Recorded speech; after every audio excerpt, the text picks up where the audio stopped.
पंचीकरण. या पंचीकरण ग्रंथामध्ये आज पान नंबर 35 श्लोक इथून चालणार आहे ना. तर श्लोकाचं उच्चारण करूया. शोक हर्ष भय क्रोध, शोक हर्ष भय क्रोध, लोभ मोह स्पृहादयः, लोभ मोह स्पृहादयः, अहंकारस्य दृश्यन्ते, अहंकारस्य दृश्यन्ते, जन्म मृत्युश्च नात्मनः, जन्म मृत्युश्च नात्मनः. शोक हर्ष भय क्रोध, लोभ मोह स्पृहादयः, अहंकारस्य दृश्यन्ते, जन्म मृत्युश्च नात्मनः. शोक हर्ष भय क्रोध लोभ मोह स्पृहादयः अहंकारस्य दृश्यन्ते, जन्म मृत्यु च न आत्मना. ठीक. अन्वय पहिली पंक्ती सरळ आहे. शोक हर्ष भय क्रोध लोभ मोह स्पृहादयः, खाली जन्म मृत्यु च अहंकारस्य दृश्यन्ते, आत्मनः न. ठीक आहे. चला, तर विषय आपला हा चालू आहे की अनादी काळापासून जीवाला भूल पडली आहे, भ्रम झाला आहे, अर्थात स्वस्वरूपाचा विसर पडला आहे. म्हणजे मी कोण आहे याचाच विवेक राहिलेला नाहीये. खरं तर पाहिलं तर मी म्हणजे जीवात्मा, आत्मा हा सत चित आनंद स्वरूप आहे, बरोबर. परंतु अज्ञानामुळे मनुष्य देहालाच आपलं स्वरूप मानतो. काल दृष्टांत दिल्याप्रमाणे ज्याप्रमाणे त्या सिंहाच्या पिल्लाला भ्रम झाला की मी मेंढा आहे म्हणून, पण त्याला जेव्हा योग्य असा सद्गुरू भेटला त्याने सांगितलं की तू मेंढा नसून तू माझ्या जातीचा आहे, त्याला युक्तीने पटवूनही दिलं. मग तेव्हा त्याच्या लक्षात आलं की हो, की मी आतापर्यंत खरोखरच भ्रमात होतो, दुःख भोगीत होतो, स्वतःला मेंढा समजत होतो. पण मी मेंढा नसून मी कोण आहे, सिंह आहे. आणि हे जे मेंढरा आहेत हे माझं भक्ष्य आहे, मी त्यांचा भक्षक आहे, हे त्याच्या लक्षात आलं. त्याप्रमाणे अनादी काळापासून भ्रमात असणारे जे जीव की ज्यांना आपलं खरं स्वरूप माहीत नाही, त्यामुळे देहाधिक पदार्थांनाच आपलं स्वरूप समजतात. मग देह, इंद्रिय, देहाचे धर्म आहे की नाही. मग ते धर्म कदाचित शोक असेल, दुःख असेल, कर्तृत्व असेल, भोक्तृत्व असेल, हे सर्व धर्म कुणाचे समजतात, स्वतःचे समजतात. पण खऱ्या अर्थाने हे धर्म आत्म्याचे नाही. मग कुणाचे आहे तर अहंकाराचे आहे. ब्राह्मणत्व, क्षत्रियत्व इत्यादी धर्म स्थूल शरीराचे आहेत. कर्तृत्व, भोक्तृत्व, सुखित्व, हर्ष, शोक हे सर्व धर्म अंतःकरणाचे आहेत. कळलं की नाही. अहंकाराचे म्हणा, अंतःकरणाचे म्हणा, कारण अंतःकरणाचाच एक परिणाम विशेष म्हणजे काय आहे, अहंकार आहे. पण आत्म्याचे मात्र हे कोणतेही धर्म नाही. हे धर्म आत्म्याचे नाही अशा प्रकारचा उपदेश भगवंताने सुद्धा आपला शिष्य जो उद्धव, भगवंताचा शिष्य कोण आहे, जसा एक अर्जुन आहे तसा उद्धव, तर भगवंताने उद्धवाला उपदेश केला आहे. तो हा श्लोक आहे. एकादश श्रीमद भागवत ग्रंथ 11 स्कंद, त्या 11 स्कंदामध्ये 28वा अध्याय आणि त्यामध्ये हा 15वा श्लोक आहे. काय सांगितलंय तिथं तर बघा श्लोकाचा अर्थ की शोक, हर्ष, भय, क्रोध, लोभ, मोह, स्पृहादय आदी शब्दाने आणखीनही काही जे धर्म आहेत आहे की नाही सांगितले, ते सर्व कुणाचे आहेत. हे सर्व धर्म, शोक, हर्ष, भय इत्यादी या साऱ्या गोष्टी, तर अहंकार, आणखीन पुन्हा जन्म आणि मृत्यू हे बी घ्यायचं. हे कुणाचे आहेत? अहंकारस्य दृश्यन्ते. हे सर्व धर्म कुणाचे आहेत?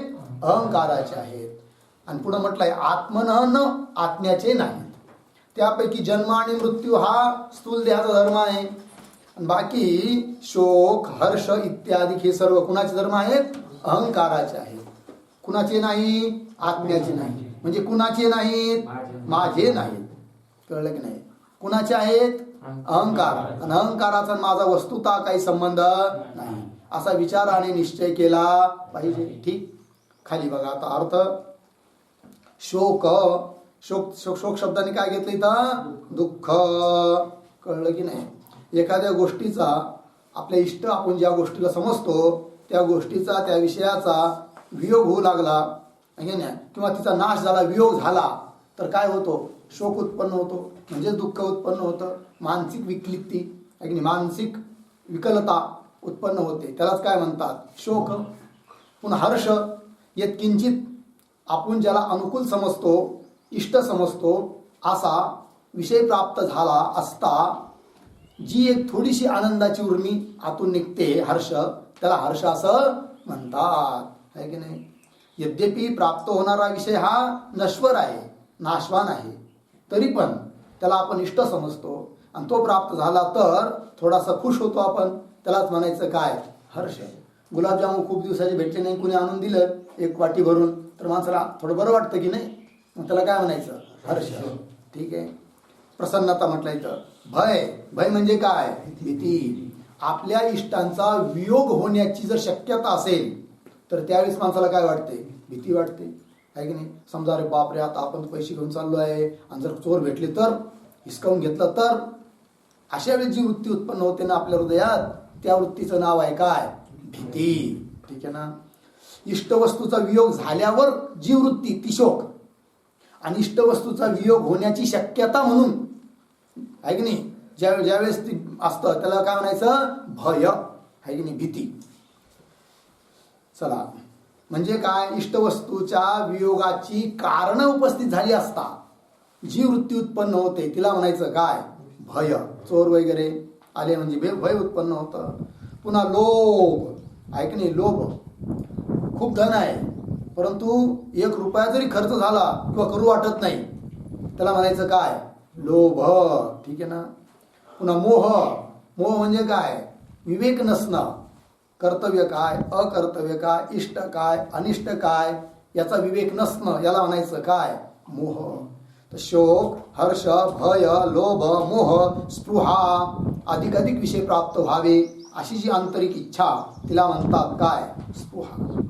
पुन्हा जन्म आणि मृत्यू इत्यादी शब्दांनी व्यक्त होणारे कर्तृत्व, भोक्तृत्व आदी सगळे धर्म आणखीन जोडले. त्यामध्ये कर्तृत्व, भोक्तृत्व, कर्तापणा, भोक्तापणा हे सर्व धर्म अहंकाराच्या ठिकाणी दृष्टीस पडतात, आत्म्याच्या ठिकाणी नाही.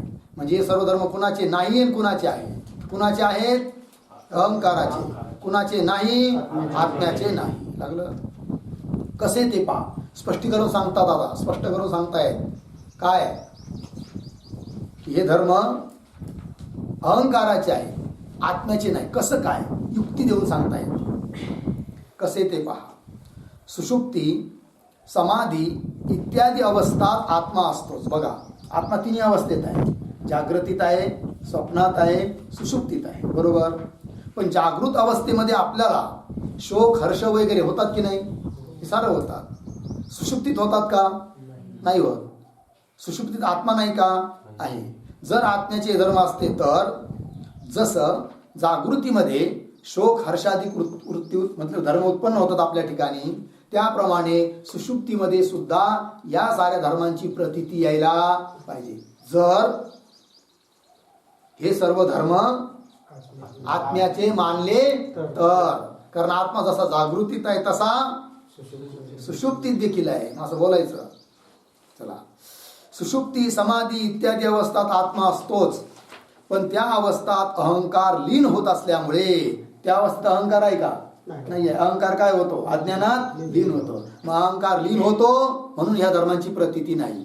जागृत अवस्थेत अहंकार आहे म्हणून ह्या धर्माची प्रतीती आहे. याचा अर्थ हे धर्म कुणाचे झाले? मग अहंकाराचे, आत्म्याचे नाही. पण त्या अवस्थात अहंकार लीन होत असल्यामुळे सुख दुःखादी धर्माची प्रतीती होत नाही. परंतु जागृत अवस्थेत अहंकार जागा असल्यामुळे, पण जागृत अवस्थेमध्ये अहंकार काय असतो? जागा असतो. आणि जागा असल्यामुळे सुख दुःखादी प्रतीतीस येतात. सुख दुःख हे काय होतात? प्रतीतीला येतात. आहे की नाही? म्हणून म्हणजे यावरून सिद्ध होते ते हे की वरील सर्व धर्म अहंकारात असतात व आत्मा निर्विकार आहे. एकंदरीत या विवेचनावरून सिद्ध काय झालं? हे सर्व धर्म कुणाचे आहेत? अहंकाराचे आहेत. कुणाचे नाही? आत्म्याचे नाही. का? जर समजा आत्म्याचे मानले तर काय अडचण? सुषुप्तीमध्ये सुद्धा या धर्मांची प्रतीती यायला पाहिजे. कारण जागृतीत जसा आत्मा आहे तसा सुषुप्तीत पण आहे, पण प्रतीती येत नाही. आणि अहंकाराची अभिव्यक्ती कुठं आहे? जागृतीत. सुषुप्तीमध्ये अहंकार लीन झालेला आहे.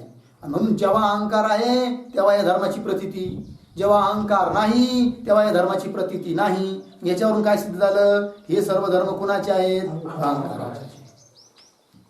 म्हणजे यावरून सिद्ध होते ते हे की वरील सर्व धर्म अहंकारात असतात व आत्मा कसा आहे? मात्र निर्विकार, विकार रहित. कुठलाही विकार आत्म्याच्या ठिकाणी नाही.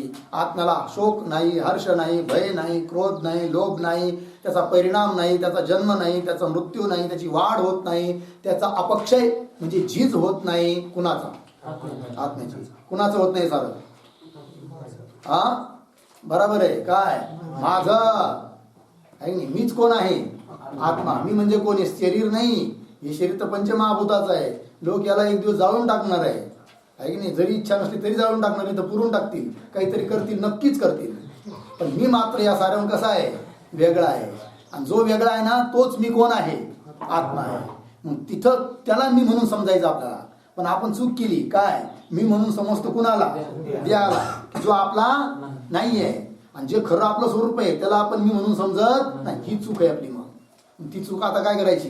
दुरुस्त करून घ्यायची. कारण त्या एवढशा चुकीमुळं लय मोठा अनर्थ भोगत आलो आपण.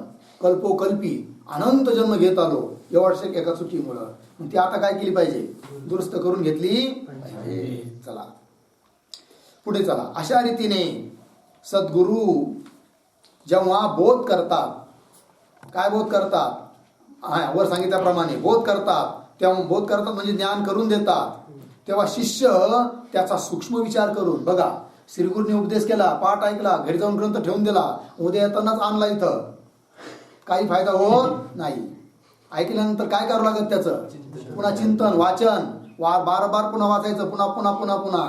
शब्द जो कळला नाही तो कोणाला तरी पुन्हा विचारायचा. हे झालं शब्दाचं चिंतन. शब्दात चिंतन झाल्यानंतर मग पुन्हा पुस्तक बंद करायचं आणि मग स्वतःमध्ये चिंतन करायचं त्याचं. खरंच राव, हा देह पंचमहाभूताचा आहे, हा मी नाही आहे. मी कोण आहे? व्यापक असणारं सच्चित आनंद घन चैतन्य की जे डोळ्याला दिसत नाही ते मी आहे. तो ते मी आहे, देह मी नाही. मग दुसऱ्याच्या देहाविषयी आपली मी बुद्धी आहे का? नाही ना. समजा आता कुत्रं चाललं आणि त्याला कोणी काठी मारली, मग आपण असं म्हणतो का? अरे नको नको नको नको, मला मारू नको, असं म्हणतो का? काय म्हणतो मग? कुत्र्याला मारू नको असं म्हणत भारतात. पण त्या कुत्र्याच्या देहाविषयी मी बुद्धी आहे का आपली? नाही ना. तसं ह्या देहाविषयी सुद्धा आपली मी बुद्धी असता कामा नाही. कारण जसं ते कुत्र्याचं शरीर म्हणजे आपलं शरीर नाही आहे, तसं हे शरीर म्हणजे सुद्धा आपलं शरीर नाहीच. हे कुणाचं आहे मग? पंचकृत पंचमहाभूताचं आहे. आणि मी कोण आहे मग? या शरीराला चालवणारा, याला सत्ता देणारा, याला प्रेरणा देणारा, साऱ्यांचा अधिष्ठान भूत, साऱ्या शरीरात एकच असणारा चैतन्य आत्मा, तो मी आहे. तिथं आपला मी जोडायचा. कळलं? यालाच ज्ञान म्हणतात. कळलं? पंक्ती पहा. अशा रीतीने सद्गुरू जेव्हा बोध करतात तेव्हा शिष्य त्याचा सूक्ष्म विचार करून, बरं का, याच्यावर निघालं. सूक्ष्म काय करतो शिष्य? काय करतो नंतर? त्याचा सूक्ष्म बुद्धीने विचार करतो. करून देहाध्यास टाकून, देहाध्यास म्हणजे देहाविषयी असणारी मी बुद्धी. देहाध्यास म्हणजे काय? देहाविषयी असणारी मी बुद्धी टाकून देतो तो, म्हणजे सोडून देतो. टाकून आपण स्वतः ब्रह्मस्वरूप आहो असा निश्चय करून, असा निश्चय करतो तो शिष्य. असा निश्चय करून संसार दुःखापासून मुक्त होतो. कळलं की नाही? जोपर्यंत देहाला चिकटलोय ना आपण मी म्हणून, तोपर्यंत दुःख आहे. देहाला सोडलं आणि मी सच्चिदानंद घन ब्रह्म आहे असं म्हटलं, निश्चय केला की मग काय? दुःखाचा लवलेशही होणार नाही.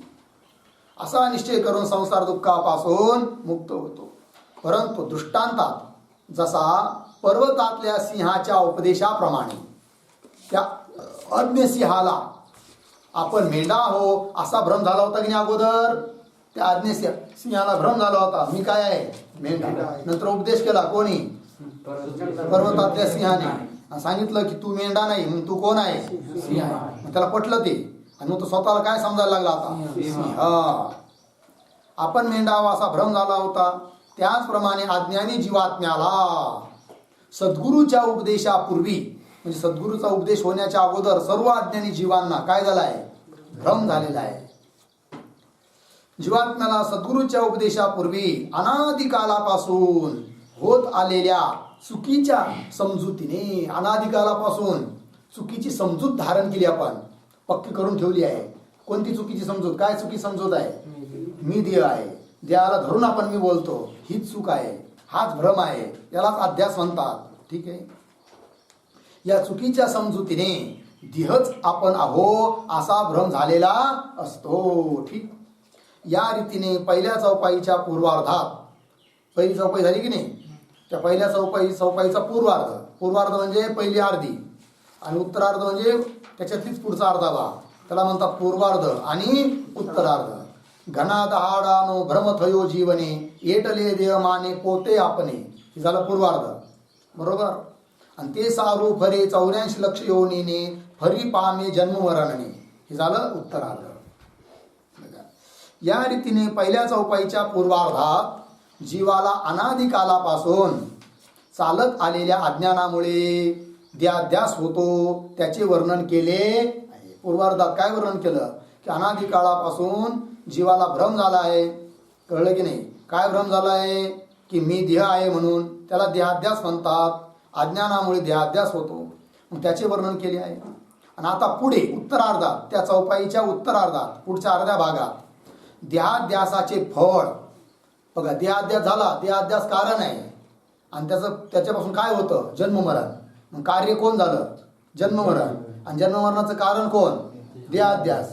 देहाध्यासामुळे काय घडतं, जन्ममरण घ्यावे लागतात. कशामुळं, देहाध्यासामुळं. कारण कोण आहे, देहाध्यास. कशाकरिता, जन्ममरणाकरिता कारण आहे देहाध्यास. मग जन्ममरण घ्यावे वाटतात की नाही वाटत आता इथून पुढं, नाही वाटत. मग जन्ममरण जर चुकवायचे असतील तर काय करावं लागेल, देहाध्यास सोडवावा लागेल, देहाध्यासाचा त्याग करावा लागेल. कळलं की नाही, कारण तोच कारण आहे. बरोबर. मग देहाध्यासाचा त्याग करणं म्हणजे काय, पहिले देहाध्यास म्हणजे काय. देहाध्यास म्हणजे देहाला मी समजणं, हा देहाध्यास आहे, भ्रम त्याला म्हणतात. आणि देहाध्यास सोडणं म्हणजे देह मी नाही हा निश्चय. आणि मग मी कोण आहे तर सच्चिदानंद घन ब्रह्म ते मी आहे असा निश्चय होणं, म्हणजेच काय, देहाध्यास सोडणं. लक्षात आलं की नाही. पंक्ती पहा. आता पुढे उत्तरार्धात देहाध्यासाचे फळ जन्ममरणादी रूप संसाराचे दुःख प्राप्त होते. देहाध्यासाचं फळ काय, जन्ममरण. आणि जन्ममरण झालं की दुःख. दुःखाला कारण जन्ममरण, जन्ममरणाला कारण देहाध्यास. बरोबर की नाही. देहाध्यासाला कारण अज्ञान. अज्ञान कशाचं अज्ञान, स्वस्वरूपाचं अज्ञान. मग स्वस्वरूपाचं अज्ञान निवृत्त झालं तर देहाध्यास निवृत्त होईल. देहाध्यास निवृत्त झाला तर जन्ममरण चुकेल. जन्ममरण चुकलं तर दुःख नष्ट होईल. लक्षात आलं की नाही, ही परंपरा आहे. आता पुढे उत्तरार्धात देहाध्यासाचे फळ जन्ममरणादी रूप संसाराचे दुःख प्राप्त होते, त्याचे सद्गुरू वर्णन करतात. की जन्ममरणाधिकाचं दुःख हे कसं असतं, किती भयानक असतं, त्याच्यापासून आपण कसं सुटलोच पाहिजे, त्या जन्ममरणापासून आपण मुक्त झालोच पाहिजे हे कळण्याकरिता जन्ममरणाचं दुःख किती भयानक असतं याचं वर्णन करतायत. ते सारू भरे 84 लक्ष योनीने, हे काय आहे, चौपाईतलं एक वाक्य आहे. खाली बघा. ज्या अर्थी जीव स्वतःचे खरे स्वरूप विसरून देहाच्या ठिकाणी अध्यास करतो, त्या अर्थी त्या 84 लक्ष योनी वारंवार फिरणे. सापडलं का, पुन्हा वाचतो.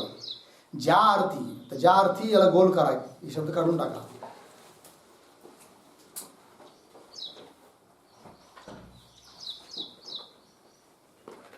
आता वाचतो पुढे, ते सोडून दिले शब्द. जीव स्वतःचे खरे स्वरूप विसरून. सापडलं का? कदाचित तुम्ही म्हणाल का हो, तुम्ही सांगतात की हा शब्द खोडा, हा शब्द घाला. मग आम्ही बी जेव्हा आता घरी गेल्यावर वाचूया, आम्हाला जे नाही कळलं, जे नाही म्हटलं ते काय काही शब्द खोडू, काही शब्द मनाने कुठे घालू, असं नाहीये. कळलं की नाही? असं करायचं नाहीये. हे मी अभ्यास करून सांगतोय तुम्हाला, ते मी माझ्या मनाने नाही. याचे मूळ ग्रंथ मी शोधत असतो, आहे की नाही? अनुवाद झालाय तो कोणत्या ग्रंथातून झाला, त्यांचा अनुवाद करताना ते चुकला आहे, आणि म्हणून तिथे मी तुम्हाला तसा बदल करायला सांगितलं आहे. कळलं की नाही? माझ्या मनाने नाही आहे. चला मग, जीव स्वतःचे खरे स्वरूप विसरून. सापडलं का? जीव काय स्वतःचे खरं स्वरूपाला विसरला की नाही? काय स्वरूप आहे जीवाचं खरं? आत्मा. तू असं इकडे नसायचं, असं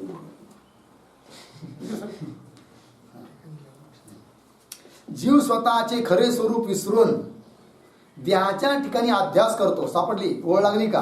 पंक्ती लागली सर्वांना? जीव स्वतःचं खरं स्वरूप विसरला. कोणतं खरं स्वरूप? ब्रह्म. हे आत्म्याचं, जीवाचं खरं स्वरूप आहे ब्रह्म, ते विसरला.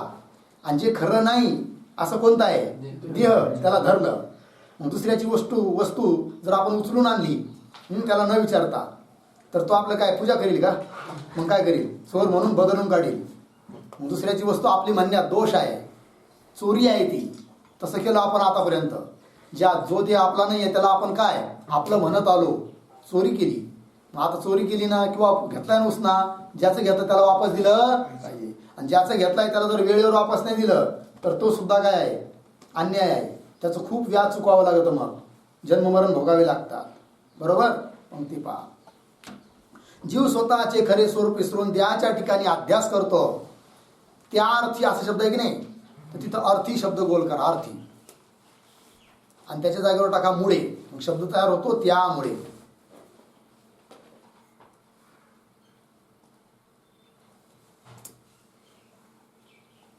काय शब्द तयार झाला मग? त्यामुळे. आता पहा, त्यामुळे त्यास 84 लक्ष योनी वारंवार फिरणे. बरोबर? त्यामुळे म्हणजे कशामुळे? देहाच्या ठिकाणी अध्यास झाल्यामुळे, म्हणजे देहाला मी म्हटल्यामुळे. त्यास जीवास 84 लक्ष योनी वारंवार फिरणे. वारंवार फिरावं लागतात. किती? 84 लाख योनी आहे साऱ्या, आहे की नाही? 84 लाख. आणि एका योनीत कोटी वेळेस फिरावं लागतं. समजा आता मुंगी आहे की नाही, मुंगी, तर मुंगी एक योनी झाली, कुत्रा एक योनी आहे, मांजरी एक योनी आहे. मग मांजरीच्या योनीला किती वेळ जावं लागेल? 1 कोटी वेळेस. नंतर मुंगीच्या योनीत 1 कोटी वेळेस, कुत्र्याच्या योनीत 1 कोटी वेळेस. असं 84 लाख योनी फिरल्यावर मग कुठं भेटतो आणि काय? मनुष्य. इतका अवघड आहे वा. कळलं की नाही? हा. आणि मांजराच्या योनीत गेलं म्हणजे काय सुख आहे का? नाही ना. काय मग?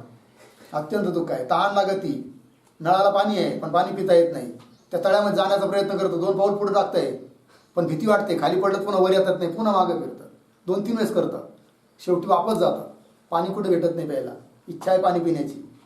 कळलं की नाही? भाकर भेटत नाही, तेवढं तिकडून कुत्रे घुरघुर करत झाडावर पळावं लागतं. किती दुःख आहे. चला पुढे. त्या 84 लक्ष योनी वारंवार फिरणे आणि पुन्हा पुन्हा जन्ममरण भोगणे कसे भाग पडते ते खाली दृष्टांत दिला आहे, त्यावरून नीट ध्यानात येईल. कसं कसं फिरावं लागतं 84 लक्ष योनीमध्ये दृष्टांत दिला आहे. तो दृष्टांताने आपल्याला लक्षात येईल. दृष्टांत आहे आंधळ्याचा दृष्टांत. बरोबर? त्याच्या खाली एक ओळ लिहा, शीर्षक म्हणून कंसात, देहाध्यासाने 84 लक्ष योनीची प्राप्ती. देहाध्यासाने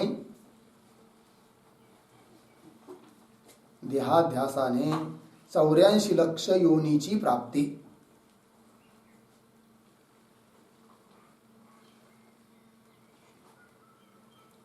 ठीक आहे, बघा आता झालं. देहाध्यासाने 84 लाख योनीची प्राप्ती कशी होते दृष्टांत देऊन सांगतात. चला, एका मोठ्या शहरात एक आंधळा राहत असे. बरोबर? एक मोठं शहर होतं आणि तिथं कोण राहायचा? एक आंधळा मनुष्य. शहरात होणाऱ्या अनेक प्रकारच्या त्रासामुळे शहराबाहेर जाऊन राहण्याची त्यास एक वेळ इच्छा उत्पन्न झाली. त्याला खूप तिथं त्रास व्हायचा शहरामध्ये, कोणी खायला द्यायचं नाही वगैरे वगैरे, मच्छर चावायचे. त्याला असं वाटलं चला कुठेतरी बाहेर जाऊ आणि एखाद्या खेडेगावात राहूया. पण आता शहरातून बाहेर पडायचं कसं हा प्रश्न आहे. शहर तर लय मोठं आहे. ठीक, राहण्याच्या शहराबाहेर जाऊन राहण्याची त्यास एक वेळी इच्छा उत्पन्न झाली. इतक्यात त्यास एक माणूस भेटला बरं का. त्यास त्या आंधळ्याने विचारले त्या माणसाला, अरे बाबा, अरे दादा, शहराबाहेर जावयाचा रस्ता कोठे आहे? मला शहराच्या बाहेर जायचं आहे, तर मला बाहेर जाण्याचा रस्ता तू काय कर, दाखवून दे. तेव्हा त्या माणसाने उत्तर दिले की काय, या शहराला दरवाजा एकच आहे, बाहेर जाण्याचा एकच दरवाजा आहे, आणि तो आता इथून बराच लांब आहे. मला एवढा वेळ नाही तिथपर्यंत घेऊन तुला जाण्यासाठी आणि शहर त्या दरवाजाच्या बाहेर करून देण्याकरिता. पण मी तुला एक युक्ती सांगतो म्हणे. कोण म्हणाला? तो माणूस. कुणाला? त्या आंधळ्या माणसाला. या शहराला दरवाजा एकच आहे, म्हणून तू शहराभोवती असलेल्या कोटाच्या भिंतीला धरून धरून चालू लाग. मग त्याने काय केलं, ते जवळच भिंत होती, आणि पूर्वीची पद्धत प्रत्येक गावाला काय असायचा, कोट. कोट म्हणजे काय?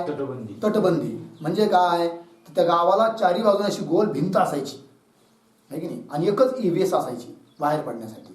ठीक आहे ना. आतापर्यंत होता, पूर्वी ऐक नाही, आता राहिलं नाही ते. ठीक आहे. मग त्या माणसाने काय केलं, ती जवळच एक भिंत होती ती कोटाची, आणि त्याला हात लावून दिला.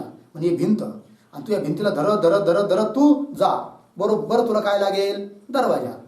कारण एकच दरवाजा आहे, आणि दरवाजा लागला की तिथून तू काय कर, बाहेर पड, असं सांगितलं.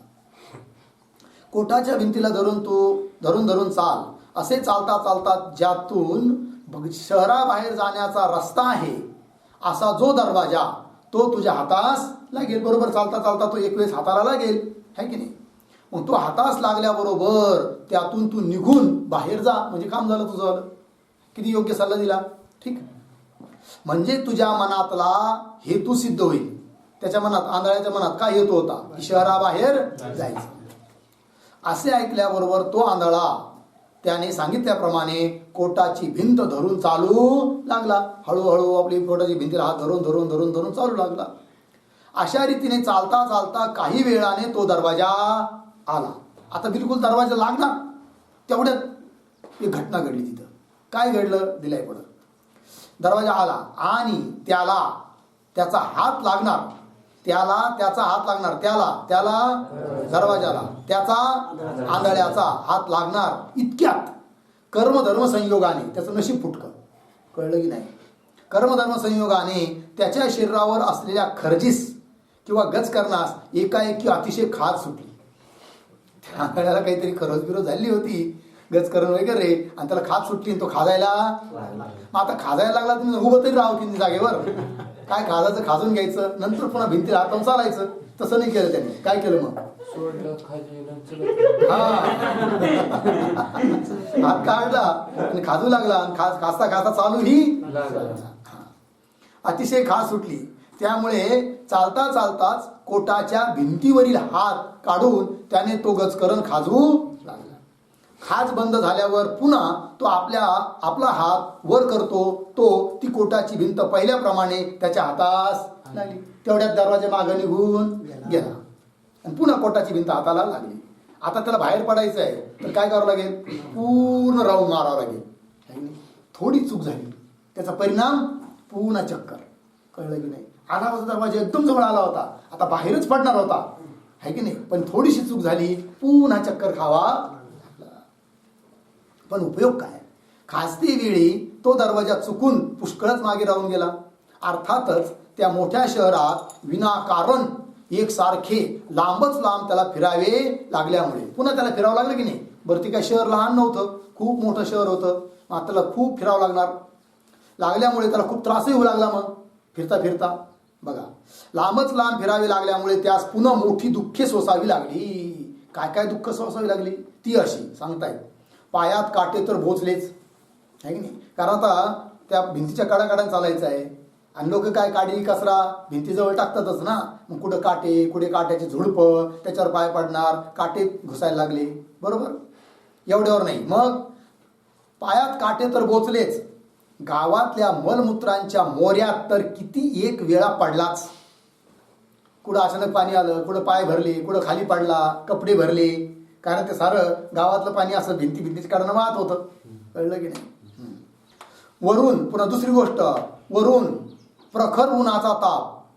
उन्हाळ्याचे दिवस, मे महिना चालू आहे, ऊन म्हणतं मी, आणि वरून उन्हाचा त्याला काय होतोय, अत्यंत ताप, वरून ताप, पायात काटे, पुन्हा खाली कधी कधी पडतो आहे, कधी ठेसा लागतात, कळलं की नाही. भूक लागली पुन्हा, वरून प्रखर उन्हाचा ताप, तर सहन होईन असा झाला, भयंकर त्याला वेदना होऊ लागल्या. वाऱ्याने धूळ उडून डोळ्यात जाऊन खुपलीच, म्हणजे किती त्रास होऊ राहिला. वारं येत आहे, धूळ उडते आहे, नाका डोळ्यात जाते आहे, त्याचाही वेगळा त्रास पुन्हा. अशा अनेक यातना, यातना म्हणजे दुःख, त्याच झाल्या. पुढे फिरता फिरता पुन्हा जेव्हा जेव्हा म्हणून तो त्या दरवाजाजवळ येईल. बरं का, असं करता करता फिरून फिरून फिरून पुन्हा योगायोग दरवाजाजवळ आला की तेच त्याच्याकडून घडायचं नेमकं. पुन्हा खास सुटली, खाजायचं आणि खासता खासता चालत राहायचं. पुन्हा गेला दरवाजा, पुन्हा चक्कर. ठीक आहे. तेव्हा पूर्ववत पहिल्याप्रमाणेच दुर्दैवाने, फुटक्या नशिबाने त्याच्या खर्जीस एकाएकी खास सुटावी, दरवाजा आला असता. ठीक आहे ना. आणि ती खाजवीत तो चालत राहिल्यामुळे दरवाजा मागे राहावा, अशा रीतीने पुन्हा पुन्हा फिरत राहिल्यामुळे त्यास महान यातना वारंवार भोगाव्या लागल्या. भयंकर यातना, भयंकर कष्ट. बरं, एकदा नाही, कितीतरी वेळेस त्याच्या काय झाल्या, चक्रा झाल्या, भयंकर चक्रा झाल्या. किती झाल्या मोजता येईल का, सांगता येत नाही. किती वेळ, काय किती जन्म झाला फेरा, गणित नाही जी दातारा, असा आहे. हा झाला दृष्टांत. आता सिद्धांत पहा. वरील दृष्टांताचा सिद्धांत सांगतात. आता आंधळ्याच्या ठिकाणी अज्ञानी जीव समजावा. बघा रूपक कसं बनवलं आहे. तिथं आंधळा होता दृष्टांतामध्ये, त्याच्या ठिकाणी कोण समजायचे, इकडं जीव, पण तो कसा, अज्ञानी जीव. ठीक आहे, की ज्याला स्वस्वरूपाचं ज्ञान नाही. आंधळ्याच्या ठिकाणी अज्ञानी जीव समजावा. शहराभोवतालच्या कोटाच्या ठिकाणी 84 लक्ष योनी समजाव्या. जसं त्या शहराला कोट होता की नाही, तसं इथं कोट कोण, 84 लक्ष योनी हा कोट आहे. आणि या 84 लक्ष योनी रूप कोटामधून अज्ञानी जीव बाहेर पडण्यासाठी काय करतो, प्रयत्न करतो, है की नाही. परंतु त्याला कोणीतरी शहाणा मनुष्य भेटला आणि त्याला कोटाला लावून दिलं. मग कोटाला लावून दिलं, चालत चालत चालत चालत दरवाजापर्यंत आला तो जीव, अज्ञानी जीव. कोण दरवाजा, मनुष्य शरीर रूपी दरवाजा आला, मनुष्य शरीरातही आला. आता मनुष्य शरीरा रूपी दरवाजात आल्यानंतर तरी कमीत कमी त्याने या 84 लक्ष रूप, 84 लक्ष योनी रूप कोटातून काय पडायला पाहिजे, बाहेर पडायला पाहिजे. पण तो जीव, अज्ञानी जीव तशीच चूक करू लागला. कुणाप्रमाणे, त्या आंधळ्याच्या चुकीप्रमाणे. कसं सांगतायत. शहराभोवतालच्या कोटाच्या ठिकाणी 84 लक्ष योनी समजाव्या. दरवाजाच्या ठिकाणी मनुष्य देह जाणावा. तसं तिथं कोटाला एक दरवाजा होता की नाही, तसं इथं 84 लक्ष योनी रूप जो कोट, त्याला दरवाजा कोणता, मनुष्य शरीर. तर मनुष्य देह जाणावा, दरवाजाच्या ठिकाणी मनुष्य देह जाणावा. खर्जीच्या ठिकाणी, खर्जीच्या किंवा गजकरणाच्या ठिकाणी विषय सुख समजावे, आहे की नाही. खरोच किंवा गजकरण म्हणजे काय, विषय सुख, बरोबर. आणि दृष्टांतात सांगितल्याप्रमाणेच अज्ञानी जीव 84 लक्ष योनी फिरत फिरत मनुष्य देह रूपी मुक्तीच्या दरवाजात आल्यावर, बरोबर, दृष्टांताप्रमाणेच 84 लक्ष योनी फिरून फिरून फिरून फिरून फिरून फिरून आला दरवाजात. कुठं, मनुष्य देह रूपी दरवाजात आला, आहे की नाही. आता दरवाजात आल्यानंतर बाहेर पडावा की नाही त्याने, पण काय लागला त्याला, खाज सुटली. खाज सुटली म्हणजे काय सुटली, विषय सुख, आहे की नाही. विषयाच्याच पाठीमागं लागला, आहे की नाही. आणि मग ही खाज सुटली, त्याचा परिणाम काय, हा दरवाजा निघून जाणार, एक दिवस मरणार. मरणं म्हणजेच काय, दरवाजा निघून जाणार, पुन्हा 84 लक्ष योनीमध्ये फिरावं लागणार. कळलं की नाही. हा, फिरत फिरत मनुष्य देह रूप मुक्तीच्या दरवाजात आल्यावर त्याला ब्रह्मनिष्ठ गुरुच्या उपदेशाने आपले खरे स्वरूप जाणून घेता येऊन 84 लक्ष योनीच्या फेऱ्यातून स्वतः सोडवून मोक्ष सुखाचा लाभ करून घेता येईल असे आहे. बघा, असा हा दरवाजा आहे. कोणता, मनुष्य शरीररूपी दरवाजा आहे. इथून त्याला बाहेर पडता येतं. त्यासाठी काय करावं लागणार, ब्रह्मनिष्ठ सद्गुरूला शरण जावं लागणार, गेला पाहिजे. आणि शरण जाऊन त्यांच्याकडून ब्रह्मोपदेश ऐकला पाहिजे. आणि त्यांनी सांगितली तशी साधना म्हणजे अहम ब्रह्मास्मी असं ज्ञान संपादन केलं पाहिजे. तरच या 84 लक्ष योनिरूप कोटातून तो काय पडेल, बाहेर पडेल. हे होण्यासारखं आहे, होऊ शकतं, होतच. परंतु जर माणसाने गुरुकडं न जाता, शास्त्र न ऐकता, विवेक वैराग्य धारण न करता, आहे की नाही, विषय सुख भोगण्यातच जन्म घातला, खाजतच मनुष्य देव वाया घालवला, आहे की नाही, तर या जन्ममरण संसारातून बाहेर पडणं शक्य आहे का? नाही. तेच दिलंय बघा. ब्रह्मनिष्ठ गुरुच्या उपदेशाने आपले खरे स्वरूप जाणून घेता येऊन 84 लक्ष योनीच्या फेऱ्यातून स्वतः सोडून मोक्ष सुखाचा लाभ करून घेता येईल असे आहे. पण अज्ञानरूप अंधतेच्या योगाने, पण काय आहे, आंधळा आहे मनुष्य. कोण? कसं काय? अज्ञान हेच काय आहे? आंधळेपण आहे. अज्ञानरूप अंधतेच्या आंधळेपणाच्या योगाने हा मनुष्य देह मुक्तीचे द्वार आहे. मुक्ती म्हणजे मोक्ष, द्वार म्हणजे दरवाजा. हा मनुष्य देह म्हणजे काय आहे? मोक्षाचा दरवाजा आहे. यात मोक्षाचे साधन केलेच पाहिजे असे जीव समजत नाही. हीच चूक. कळलं की नाही? काय केलं पाहिजे? मोक्षाचा दरवाजा आहे. कोण? मनुष्य शरीर. आणि या मनुष्य शरीरातूनच फक्त बाहेर पडता येतं, म्हणजे मोक्ष सुखाला प्राप्त होता येतं. बाकीच्या कोणत्या शरीरातून हे घडणं शक्य नाही. कळलं की नाही? चला, यात मोक्षाचे साधन केलेच पाहिजे असे जीव समजत नाही. आणि मग काय करतो? नाना प्रकारचे विषय भोग व असदाचरण रूप ज्या खर्जी किंवा जी गचकरणे त्यांच्या ठिकाणी रत होऊन सर्व आयुष्य व्यर्थ घालवतो. कोण? मनुष्य, अज्ञानी जीव. बघा, असे समा. आणि नाना प्रकारचे विषय भोग, वेगवेगळ्या प्रकारचे काय विषय भोग, रूप, रस, गंध, स्पर्श, हे सारे विषय. व असद आचरण. असद आचरण म्हणजे दुष्टाचरण, म्हणजे निषिद्ध आचरण, म्हणजे जे करायला नाही पाहिजे ते मनुष्य करत राहतो. शास्त्र विरुद्ध आचरण, त्याला म्हणतात असद आचरण. ठीक आहे ना? तर असद आचरण रूप ज्या खर्जी आहेत, मग खरूच किंवा गजकरण कोणतं? जी विषय सुख आणि असद आचरण, हेच काय आहे? गजकरण आहे. बरोबर आहे की नाही? त्याला खाजणं म्हणजे काय?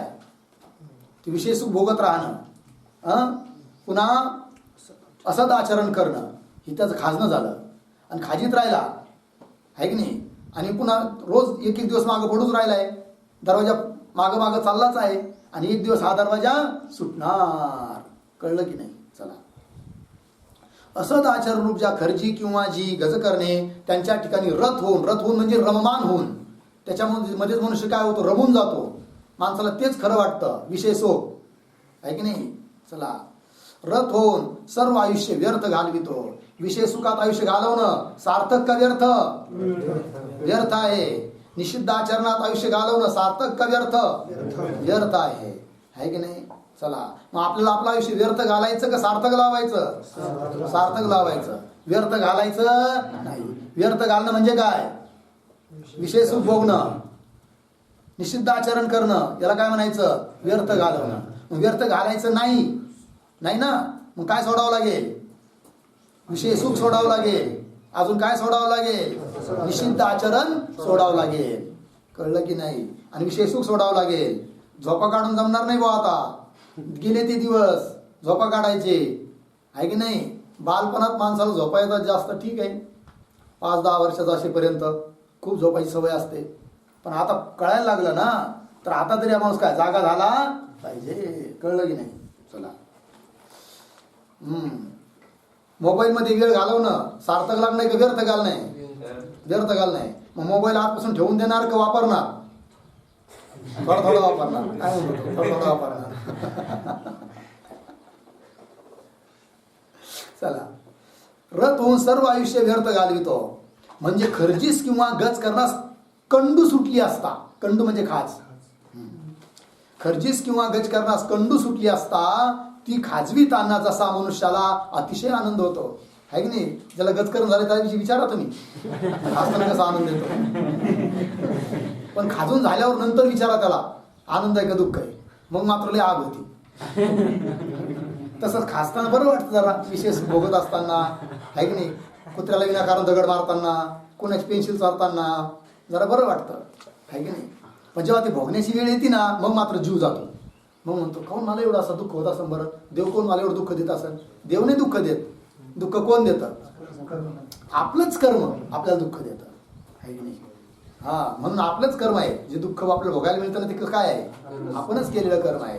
हा, जसा मनुष्याला अतिशय आनंद होतो, लागलं की नाही? तद्वतच मरण कालपर्यंतही अगदी मरणाच्या दारीत जाईपर्यंत विषयाच्या भोगात आनंद मानून मनुष्य काय करतो? विषय भोगातच आनंद मानतो. कुठपर्यंत? अगदी मृत्यूचा काळ येईपर्यंत. कळलं की नाही? त्यावरील आपली आसक्ती तो जराही सोडित नाही. थोडी सुद्धा आसक्ती कमी होऊ देत नाही. अगदी मरताना सुद्धा जर एखादं वासरू केरसुनी खात असेल, कळलं शेजारी, तर आता मारायची वेळ आली ना, काय करायचं? वासरू केरसुनी खावं नाही तर तिकडे काही करू, काय घेणं त्यांना? पोरं शेती विकू नाही तर बाडी विकू, काय करू, काय घेणं आपल्याला? आपण वासुदेव केशव असं नामस्मरण करावं ना, किंवा रामकृष्णारी जे आपल्याला इष्ट आहे, किंवा आपलं स्वरूपानुसंधान करावं, ते सोडून देतो आणि म्हणतो काय? वा के. कळलं? तेवढे त्याचे पोरं सात्विक असतात. त्या पोराला वाटतं, मुलांना वाटतं आपले बाप आतापर्यंत देवाचं नाव नाही घेतलं, पण त्यांना बहुतेक ज्या अर्थी वाक्य म्हणतात त्या त्यांना वासुदेव केशव म्हणायचं, देवाचं नाव घ्यायचं. मग पोरं काय करतात? डॉक्टरला आणतात, 10-20 लाख रुपये खर्च करतात त्याला वाची येण्यासाठी, देवाचं नाव घेता यावं म्हणून आपल्या बापाला. वाणी येते त्याला विचारायला, डॉक्टर प्रयत्न करतात. मग ते म्हातारा विचारतं किती खर्च झाला? 2 लाख. अरे कशात तुम्ही 2 लाख खर्च केला एवढा? आता काय राहिलं होतं माझं? बाबा तुम्हाला देवाचं नाव घ्यायचं होतं ना, वाके ते म्हणत होते, म्हणून आम्ही हे सारं केलं की चला मरताना तरी तुम्हाला देवाचं नाव घेता यावं म्हणून. अरे मूर्ख आहे तुम्ही सारे. तिला रागवलं ना म्हातारं, लालचरच झालं. तुम्हाला एवढं कळत नाही? अरे वासरू केरसुनी खात आहे हे मला सांगायचं होतं. कुठून आणलं तुम्ही तो वाशान केशा?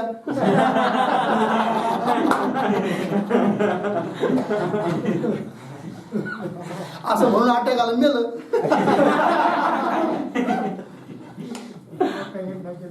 मरेपर्यंत माणसं आसक्ती सोडत नाही.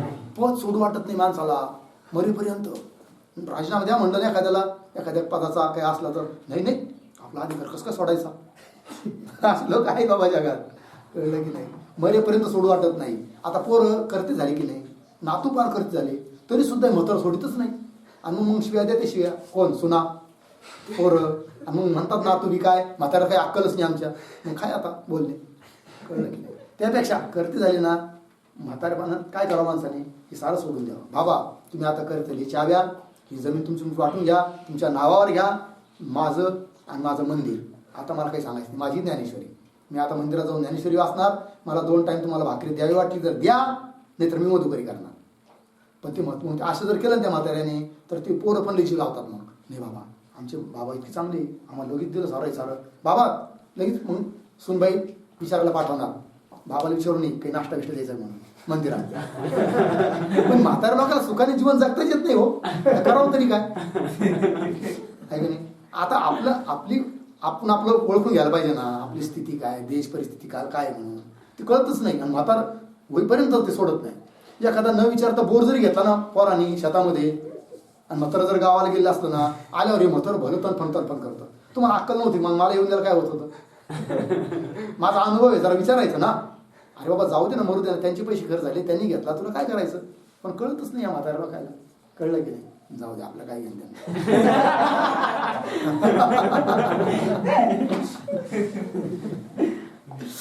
तुम्हाला असं सांगतो की उद्या सकाळ तुम्ही पण म्हातारे होणार ना. म्हातारपणात कसं राहावं आता सांगतो. चला हा, त्यावरील म्हणजे विषयावरील आपली आसक्ती तो जराही सोडित नाही आणि परमेश्वरावर प्रीती करीत नाही. परमेश्वरावर प्रीती करीत नाही म्हणजे परमेश्वराचं भजन करत नाही. खरं तर काय करायला पाहिजे म्हातारपणात? परमेश्वराचं भजन.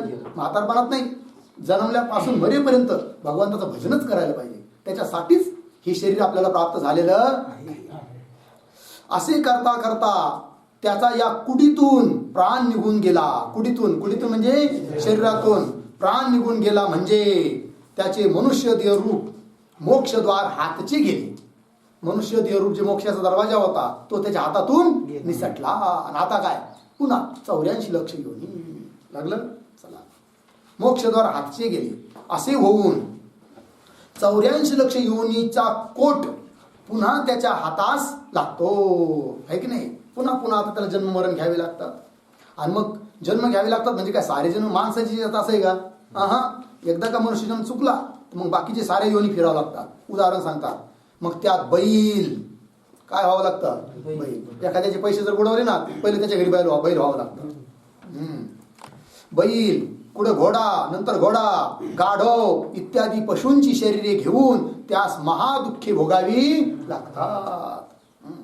अशा पशुच्या पाठीवर लोक काय करतात? लोक तो वाकेपर्यंत ओझे लादून त्यास काठीने मारीत किंवा पराण्यांनी म्हणजे आरीने टोचित चालवितात. कळलं की नाही? बैलाच्या मानेवर जू देतात, बैलगाडीमध्ये खूप भरतात, 3-3, 4-4 टन ऊस भरतात. पाहिलं कधी? मी विचारलं एकाला, म्हणलं का हा ऊस किती भरतो तुमच्या गाडीतला? मला वाटलं भरत असेल जास्तीत जास्त 1000 टन. ते म्हणजे 3-3 टन जातो म्हणे आमचा ऊस. 3, 3.5, 4. मग आता बघा त्या 2 बैलाचा जीव, त्याच्यावरून हावर बसलेला असतो, त्याची पोरं बायको. बघा त्या बैलाचा जीव काय म्हणत असेल. कळलं?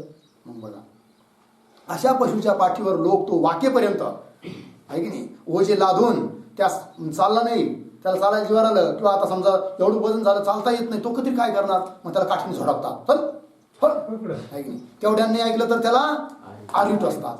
वरून दुःख, काठीचं दुःख, आरीचं दुःख. त्यात भूक लागली तर हा बाबा काय वेळेवर अन्न देईल इसकी जरूरत आहे? गॅरंटी का? काही नाही. 2-2 तास तसंच मानेवर जू ठेवून उभं राहावं लागतं. 4-4 तास गाडी तशीच उभी करून देतो. असे काही असतात बहादर प्रमादी, स्वतःच त्यांना भान नाही राहत, त्या बैलाचं पुढे भान राहायचं. दिवस गाडीला बैल उभे आहे की नाही? तहान लागलेली आहे, म्हणता येत नाही पाणी पाच म्हणून. किती व्याकुळ होत असेल बरेच त्यांचा. प्रत्यक्ष दिसतं की नाही हे दुःख? म्हणजे प्रत्यक्ष जीवाचं दुःख आपल्याला दिसत असून सुद्धा बरं हे माहिती आपल्याला कर्माने गती होते म्हणून अशी, तरी सुद्धा आपण जर जागा होत नसेल तर आपल्यासारखं मूर्ख आपणच. बघा ओझे लादून त्यास काठीने मारीत किंवा पराण्यांनी म्हणजे आरीने टोचित चालवितात. अशा पशुला कोणी आठवणीने खावयास दिले तर त्याला खावयास मिळावायचे. एखादा चांगला मालक असला, त्याला वेळेवर ध्यान येत असलं बैलाचं बिलाचं, तर तो काय करतो? त्याला वेळेवर खायला टाकतो. इथं फिरवतो दिवसभर 12 वाजेपर्यंत. कोण? मालक. कुठं? त्या कुच्चर वाट्यावर. आणि मग 12-1 वाजता त्याला आठवण येते, अरे बैलाला पाणी पाजायचंय, आणि मग निघतो शेतात. आहे की नाही? किती व्याकुळ होत असतील ती बैल.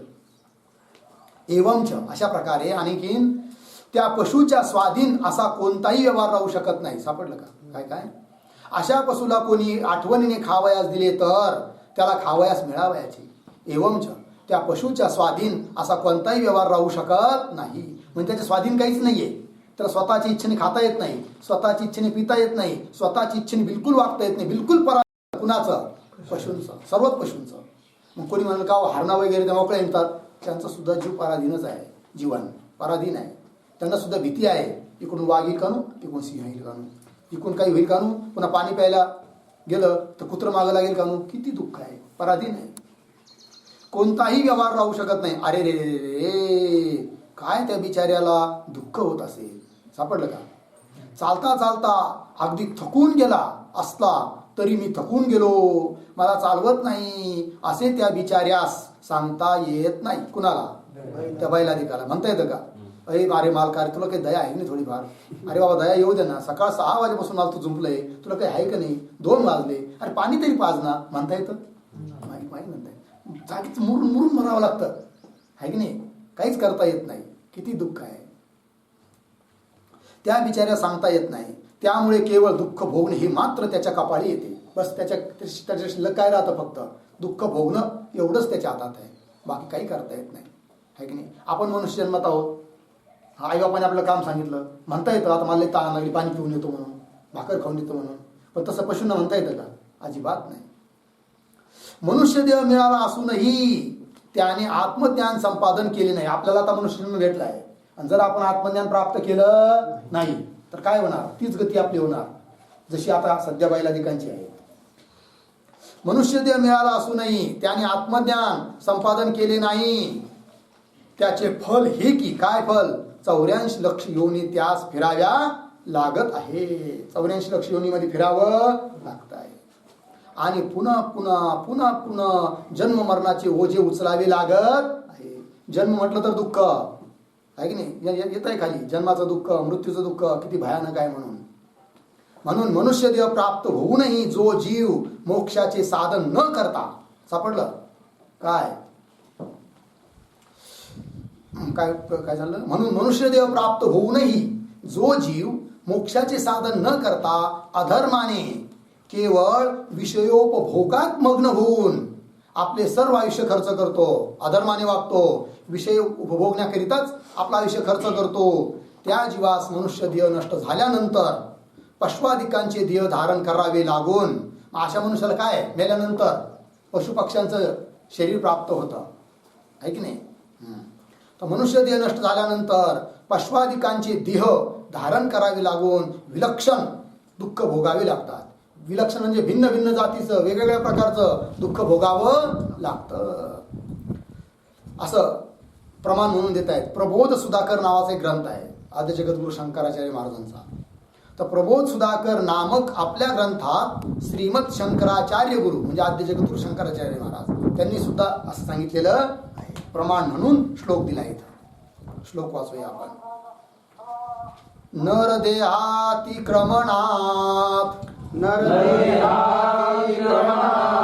प्राप्तौ पश्वादिदेहानां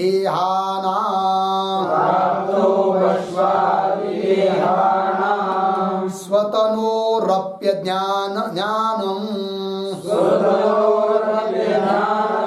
परमार्थस्यात्र का वार्ता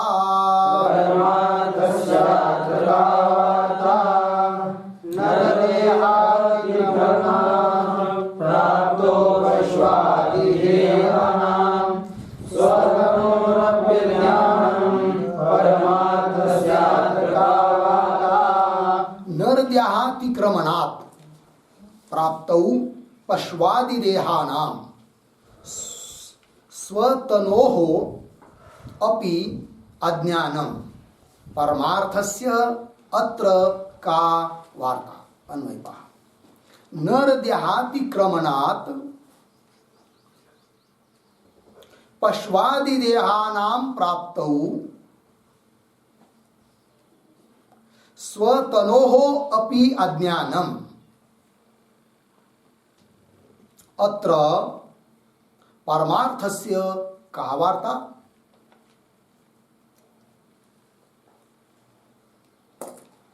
झालं अर्थ पहा. नरदेहातिक्रमणात, नरदेह म्हणजे मनुष्य देह, याचं अतिक्रमण झालं म्हणजे याचं आयुष्य संपलं, आहे की नाही? आणि मनुष्य देह आपण सुटला, मृत्यू झाला मेल्यानंतर, म्हणजे ज्ञान संपादन न करता, ब्रह्मज्ञान प्राप्त न करता मनुष्य देह हा जर आपला गेला, असाच गेला विषय भोगण्यामध्ये, वाया गेला, सुटला, मेला, आणि मेल्यानंतर मग पुढं काय? पश्वादी देहानां प्राप्त, पश्वादी पशु पक्षादिकांचे देह आपल्याला काय होतात? प्राप्त होतात.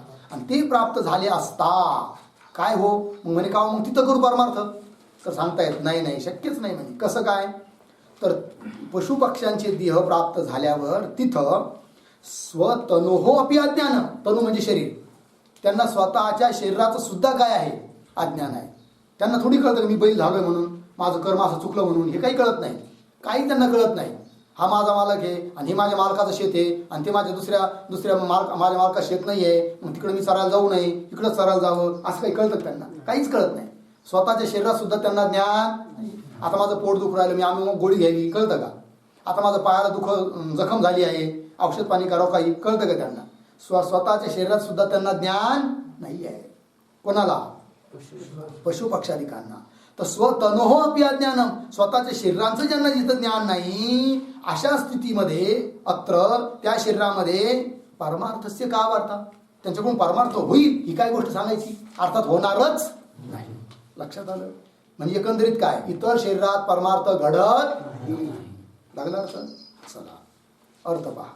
आत्मबोध झाल्या वाचून, ब्रह्मज्ञान झाल्या वाचून ज्या मानवाच्या आयुष्याचा क्षय झाला, नाश झाला, आयुष्य संपला नरदेहातिक्रमणात, त्याच्या देहाचा नाश झाल्यानंतर गत जन्मार्जित म्हणजे मागच्या जन्मात संपादन केलेलं, प्राप्त केलेलं कोण?